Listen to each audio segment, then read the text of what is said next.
We was talking about after Biggie got and how nobody from Bad Boy busted when Biggie got Especially crying behind cars. I just want to go home. I just want to be home. Now, if people tell you they're not going to a party and it's supposed to be the lit party of the century, you see Mase didn't show up at the party because he knew something too.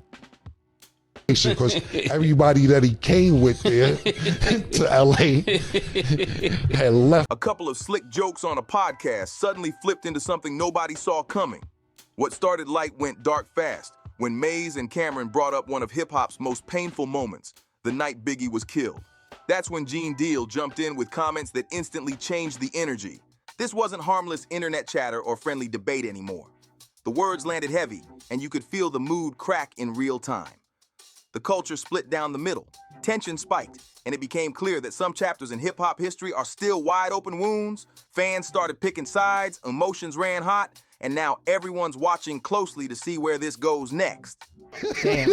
These clowns out here was gonna go out there and make videos. Damn. I just want my blanket. I just want your blanket. Oh, Gene Deal was crying for the blanket. Gene Deal was this, that, and the Gene Deal was this, that, and the third. You gotta get out of here. I done seen too much. Niggas scared. Should I laugh about the fact that you wanted that #1 spot so bad? You didn't tell Big. Yeah. So you got Biggie passed away, security not busting their hammer, Puff get on a private jet, everybody going, and Mase figured his way to get out of here. So we was talking about, he said, Cam? I heard some things and I saw some things that was disturbing to me. That somebody sent me the video, I looked at it, and it was Cam and Mase, and here they go laughing again about the security the night Big lost. When the conversation circled around Biggie being assassinated, things got even more uncomfortable. Now the content creators who went out there and they started running off by their mouth, trying to make a show, I bet you wouldn't say them. But Mase knew the whole situation. Mase knew that it's no way possible that I was able, being sideways in the car, because Puff... People started casually questioning who was there that night and why certain faces didn't pull up to the party. Mase explained that he stayed back at the hotel instead of heading out, but that answer didn't calm anything down. The back and forth quickly turned sharp and the vibe shifted fast. What began as jokes turned straight confrontational. Questions about security morphed into straight-up accusations, especially about what protection was in place and what should have happened after Biggie was killed. Now, if people tell you they're not going to a party and it's supposed to be the lit party of the century, you see Mase didn't show up at the party because he knew something too. And where I could say Mase knew something because the people out in California, when Mase went to basketball game, they told him, we want Puff and we want Big. What really rattled people wasn't just the questions, but how casually they were thrown out there. Cam pushed it even further, pressing on why security didn't respond aggressively that night, hinting that ammunition was around and asking why nobody fired back. That moment left a lot of listeners stunned and uneasy. By that point, anyone listening could feel the tension climbing fast. This wasn't playful nostalgia anymore, not even close. Old wounds that never fully healed were getting ripped back open and the air felt heavy. Then the conversation swerved even harder when Cam started bringing up moments from Mase's past, digging into situations from years ago and framing them like proof that certain choices didn't make sense. That's when it got real messy. The exchange felt unresolved, uncomfortable, and packed with years of stuff that clearly never got said out loud. What started as laughs officially crossed into territory that didn't feel like entertainment anymore. It felt personal, loaded, and way too close to the bone. Yeah. So you got Biggie passed away, security not busting their hammer, Puff get on a private jet, everybody going, and Mase figured his way to get out of here. So we was talking about, he said, Cam, that's why you just see me run around with nobody. Once those clips hit social media, everything exploded. People stopped laughing almost instantly and started asking if this was a line that should have never been crossed in the first place. And that's exactly when Gene Deal stepped into the spotlight. As Biggie's longtime friend and former security, Gene didn't hear harmless podcast talk. To him, it sounded like his name and Biggie's legacy were being tossed around too casually. What some might have brushed off as edgy humor felt deeply disrespectful to someone who lived through that night and carried that weight for decades. Gene wasn't debating for clicks. He was reacting from real pain and real history. His response flipped the entire energy. No jokes, no sarcasm, no softening the message. It was serious, direct, and emotional.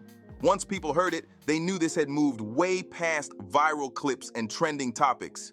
This was about respect, history, and real trauma being dragged into casual conversation.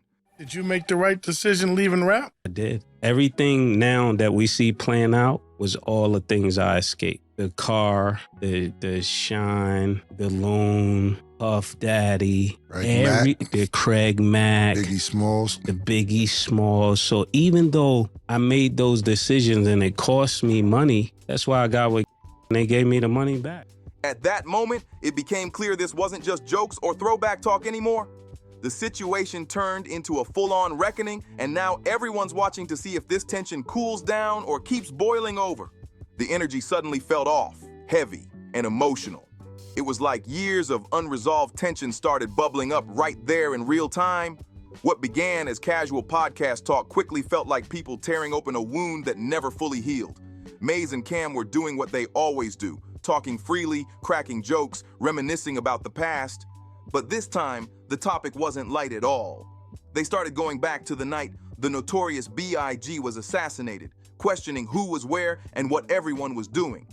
When the news broke, Mase explained he was in a hotel room, not out at the party. That answer alone shifted the whole vibe, because Cam immediately started pressing him about what he did after hearing Biggie had been killed. We was talking about after Biggie got and how nobody from Bad Boy bust they when Biggie got Especially just crying behind cars. I just want to go home. I just want to be home. Right. What do you do if you're a security crying behind the car? Damn.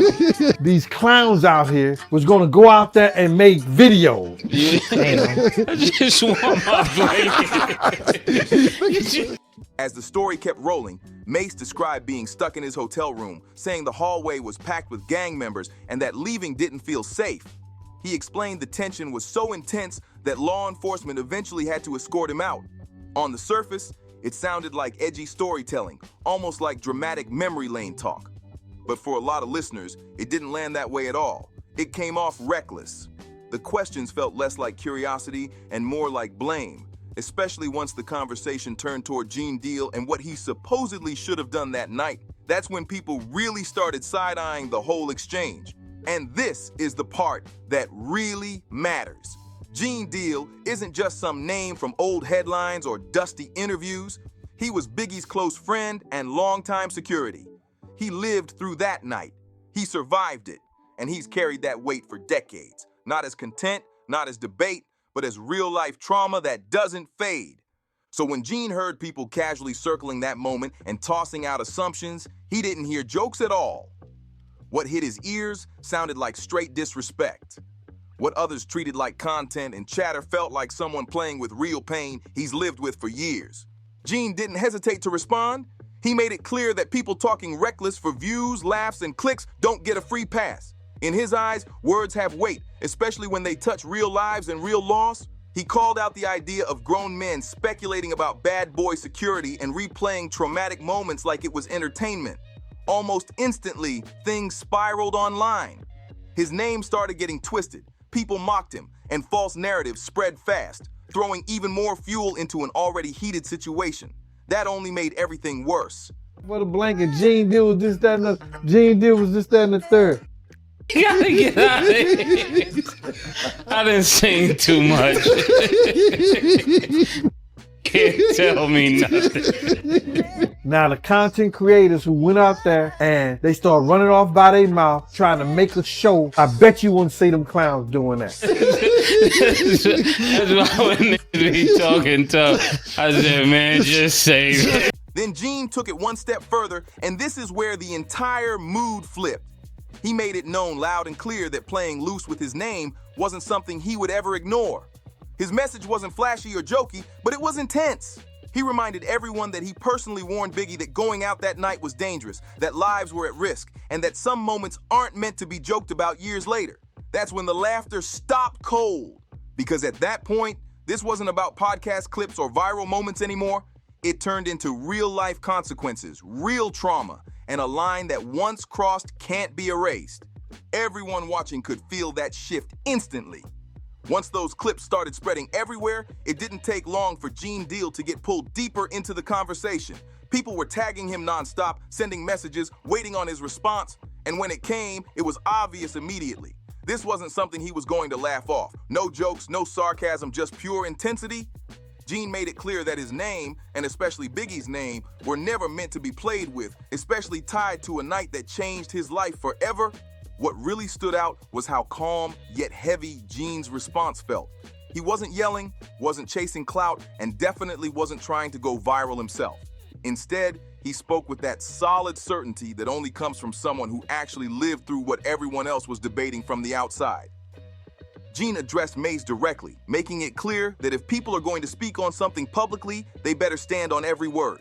To him, this wasn't podcast talk or content for laughs. This was real life, real memories, and real consequences that never went away. He then walked people through what actually happened that night, pushing back hard on the idea that he could have reacted differently. He explained that everything unfolded fast.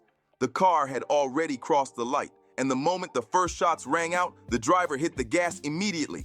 There was no pause, no time to think, just instant chaos. Gene described yelling at the driver, stressed and panicked, because the information they had suggested someone was pointing a weapon at Biggie. From his point of view, there was no window for some movie-style hero moment. Everything happened in seconds, not minutes. He also broke down small details that, to him, proved the narrative being pushed just didn't add up. He questioned why certain stories didn't line up, especially when it came to who was there and who knew what. One detail that stuck with him was hearing someone claim they were in a hotel room with Brandy, while also saying Brandy was calling them to leave the room and come to the party. That contradiction never sat right with him. To Gene, it felt like parts of the story were being twisted or conveniently reshaped.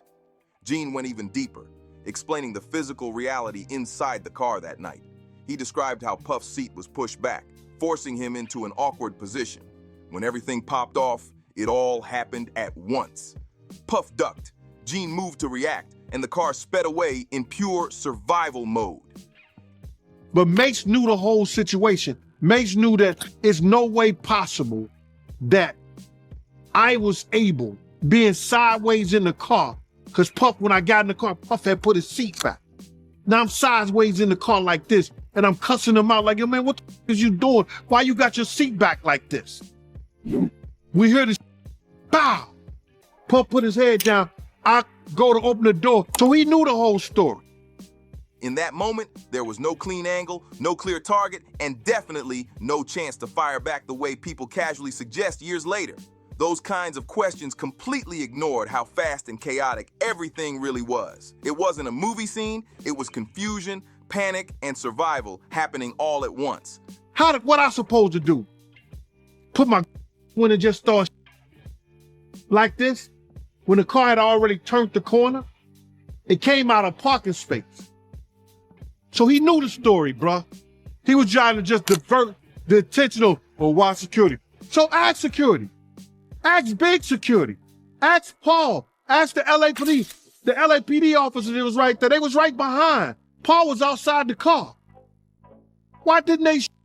Gene also made it clear that the full story wasn't some mystery. Conversations had already happened behind the scenes. Actions had already been taken, including attempts to chase down the person responsible afterward. From Gene's perspective, all the focus being dumped on him felt intentional.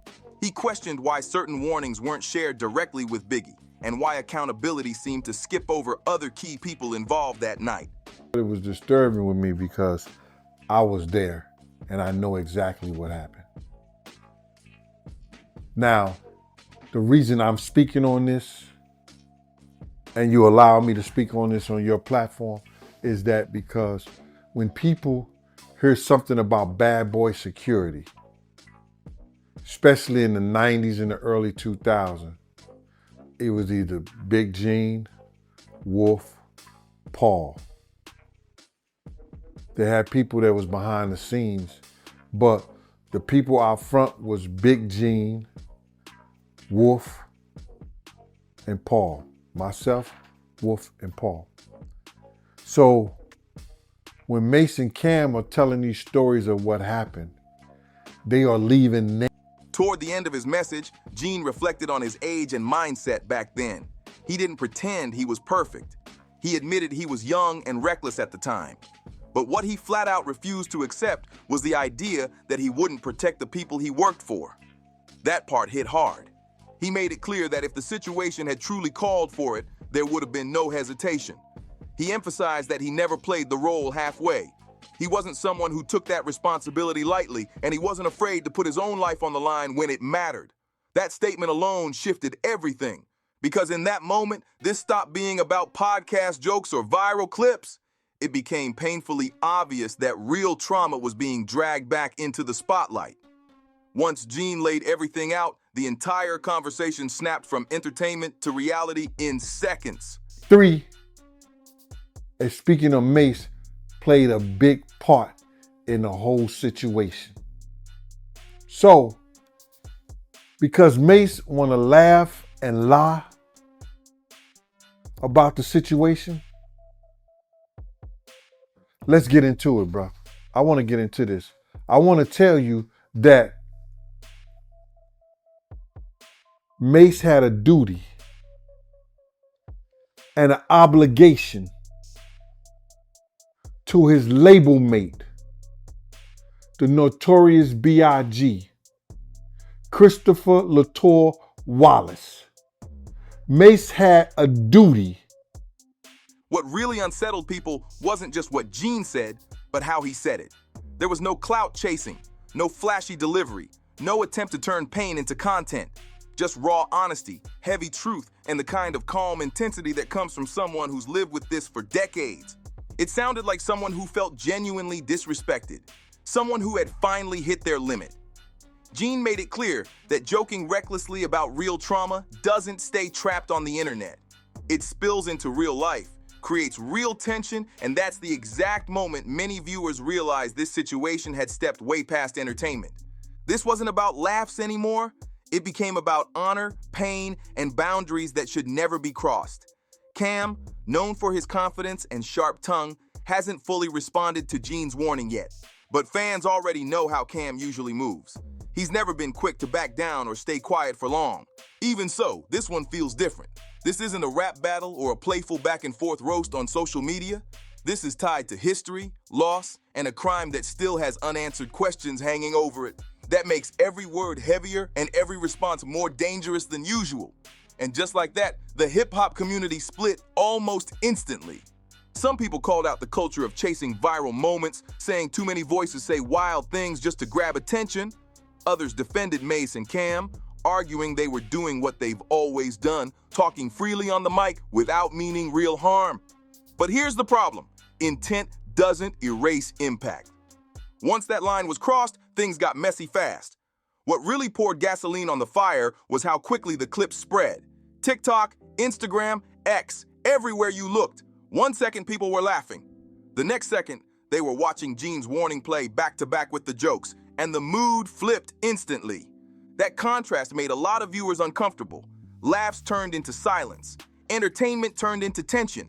And in that moment, everyone could feel that this wasn't just content anymore. It was something heavier, something real, and something that wasn't going to disappear anytime soon. That sharp contrast showed just how fast this situation could spiral if the wrong thing gets said next. One comment, one joke taken too far, and everything could blow up in real time. And timing matters here a lot. Hip-hop is already in a sensitive space when it comes to legacy, respect, and accountability. People are re-examining old stories, old jokes, and old behavior with a way more critical eye than ever before. So when something like this pops off now, it hits way harder than it would have years ago. Gene Deal's message tapped into a much bigger conversation. Who actually gets to joke about certain moments, and what's the real cost when those jokes touch real pain? Right now, nobody knows how this ends. Will Mase respond directly? Will Cam lean back into humor or switch gears and get serious? Or will things cool off quietly before turning into something uglier? That part is still unfolding. But one thing is already crystal clear.